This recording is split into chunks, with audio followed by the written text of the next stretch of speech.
मित्रों, रसायन के अध्ययन में हम लोग सीख पा रहे थे इलेक्ट्रोकेमिस्ट्री, विद्युत रसायन। इलेक्ट्रोकेमिस्ट्री विद्युत रसायन है क्या, इसके बारे में हमने कई वीडियो बनाया भी। और यदि आप हमारे इस चैनल पर नए हैं मित्रों, तो फटाफट चैनल सब्सक्राइब कर लीजिए, वहीं अपने मित्रों के पास भी शेयर करिए। और हम लोग शुरुआत करते हैं मानक इलेक्ट्रोड विभव के बारे में, स्टैंडर्ड इलेक्ट्रोड पोटेंशियल। हालांकि इसके बाद हम लोग काफ़ी कुछ वीडियो लेक्चर में काफ़ी कुछ बातें जानेंगे। तो इस वीडियो में हम लोग जान लेते हैं मानक इलेक्ट्रोड विभव है क्या। 25 डिग्री सेल्सियस ताप पर जब किसी धातु के क्षण को उसी धातु के लवण के 1 मोलर विलयन में डुबोया जाता है। हमने कहा 25 डिग्री सेल्सियस ताप पर जब किसी धातु के क्षण को उसी धातु की लवण के 1 मोलर विलयन, यहाँ लवण के कर दीजिएगा, लवण के 1 मोलर विलयन यानी जिसकी मोलारिटी 1 हो। 1 मोलारिटी का मतलब क्या है मित्रों, 1 मोल को 1 लीटर विलयन वाले पात्र में जब घोल दिया जाता है ना, तो उसकी मोलारिटी 1 हो जाती है।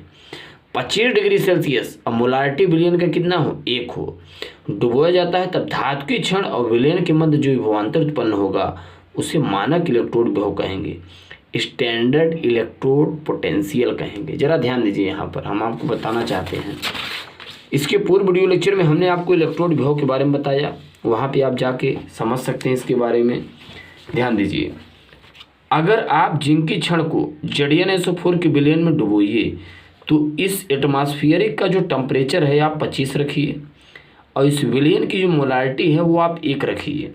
ठीक, फिर इन दोनों के मध्य जो इलेक्ट्रोड विभव उत्पन्न होगा ना, उसे हम लोग मानक इलेक्ट्रोड विभव कहेंगे, स्टैंडर्ड कंडीशन। मित्रों, स्टैंडर्ड कंडीशन में जो वायुमंडलीय प्रेशर होता है कितना होता है, 1 atm होता है, टेम्परेचर 25 डिग्री सेल्सियस होता है, मोलारिटी 1 होता है या 273 केल्विन भी होता है। राइट, तो ये चीज़ें आपको ध्यान में रखना है, इतना लिया जाता है मानक इलेक्ट्रोड विभव में। इसे ई से प्रदर्शित करते हैं, वहीं इसका मात्रक वोल्ट होता है। क्या होता है मित्रों, वोल्ट होता है। मानक इलेक्ट्रोड विभव भी 2 प्रकार के होते हैं, types of standard electrode potential, मानक अपचयन विभव, मानक आक्सीकरण विभव। मित्रों, आप जानते हैं धातुओं के 2 कंडीशन होते हैं, एक तो उसका आप अपचयन विभव निकाल सकते हैं, दूसरा उसका आक्सीकरण विभव निकाल सकते हैं। अगर मानक लग गया तो जान जाइए स्टैंडर्ड फॉर्म। स्टैंडर्ड फॉर्म मतलब जिसकी मोलारिटी 1 हो, जिसका एटम 1 हो, जिसका टेम्परेचर 25 डिग्री यानी 273 केल्विन हो। राइट, तो यहाँ मानक अपचयन विभव भी निकाला जाता है, मानक आक्सीकरण विभव भी निकाला जाता है, क्योंकि धातु 2 कंडीशन लिया जाता है।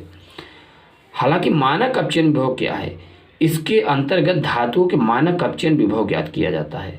भाई ये बताइए, लिथियम आयन अगर है, लिथियम आयन हमारे पास है, अगर आप लिथियम आयन को जबरन मित्रों आप 1 इलेक्ट्रॉन गेन कराएंगे, लिथियम आयन है भाई, लिथियम का परमाणु क्रमांक 3 होता है। कितना होता है मित्रों, 3 होता है। यहाँ पे हम थोड़ा आपको बता देना चाहते हैं, लिथियम का परमाणु क्रमांक कितना होता है, 3 होता है।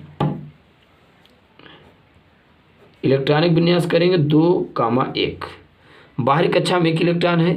अक्रिय गैसों में हीलियम की तरह स्थायी होने के लिए इसने किया क्या था, 1 इलेक्ट्रॉन त्याग दिया, लिथियम आयन में कन्वर्ट हो गया और स्टेबल हो गया। अब आप ये बताइए, अगर ये इलेक्ट्रॉन गेन करवाइए, अगर इलेक्ट्रॉन गेन कर लिया तो अपचयन हो जाएगा, फिर जो इसका पोटेंशियल हम लोग निकालेंगे वो अपचयन विभव हो जाएगा। तो इसका अगर आप ये कभी इलेक्ट्रॉन गेन करना चाहेगा, नहीं गेन करना चाहेगा, तो इसका जो मानक अपचयन विभव है यानी ई नॉट रिडक्शन पोटेंशियल, भाई मानक अपचयन विभव को हम लोग शॉर्टकट में ई नॉट इसलिए लग जाता है क्योंकि मानक अपचयन है। भाई जहाँ नॉट लग जाए वहाँ मानक, यहाँ पर देखिए ई नॉट, ये 0 इसलिए लगा है क्योंकि मानक है। रिडक्शन, भाई ये कभी इलेक्ट्रॉन गेन करना चाहेगा क्योंकि लिथियम मित्रों स्टेबल हो चुका है, इलेक्ट्रॉन कभी अब गेन नहीं करेगा। फिर आप इसका अपचयन निकालोगे तो लो होगा, काफ़ी लो होगा। कितना होगा, -3.04 वोल्ट, क्योंकि जब ये स्टेबल हो गया तो कभी इलेक्ट्रॉन गेन करना चाहेगा नहीं, तो गेन ही नहीं करेगा, तो इसका रिडक्शन पोटेंशियल मित्रों -3.04 वोल्ट में आएगा। चलिए आगे ध्यान दीजिए। अब हम लोग जानते हैं मानक आक्सीकरण विभव, अगर यहाँ ध्यान दीजिए, इसके अंतर्गत धातुओं के मानक अपचयन विभव निकाले जाते हैं। भाई लिथियम मानक आक्सीकरण विभव निकाला जाता है। लिथियम अगर 1 इलेक्ट्रॉन डोनेट करेगा तो किस में कन्वर्ट हो जाएगा, लिथियम आयन में। इसका आप ऑक्सीकरण विभव निकालेंगे, ई नॉट ऑक्स, E0 यहाँ पे ऑक्स कर दीजिए। इसका ऑक्सीडेशन पोटेंशियल प्लस का 3.04 वोल्ट। यस है, क्यों है? क्योंकि मित्रों लिथियम एक इलेक्ट्रॉन गेन करेगा, ऑफकोर्स बहुत तेज़ी से गेन कर देगा। इसलिए गेन करता है क्योंकि इसे स्टेबल होना है अक्रिय सूत्र है, तो इसका प्लस में हो जाएगा, राइट। तो इस प्रकार से मित्रों इस वीडियो लेक्चर में हम लोग सीख पाए मानक इलेक्ट्रोड विभव के बारे में। इसके बाद हम आपको बताएंगे मानक हाइड्रोजन इलेक्ट्रोड, और बहुत ही लंबा वीडियो होने वाला है। धन्यवाद।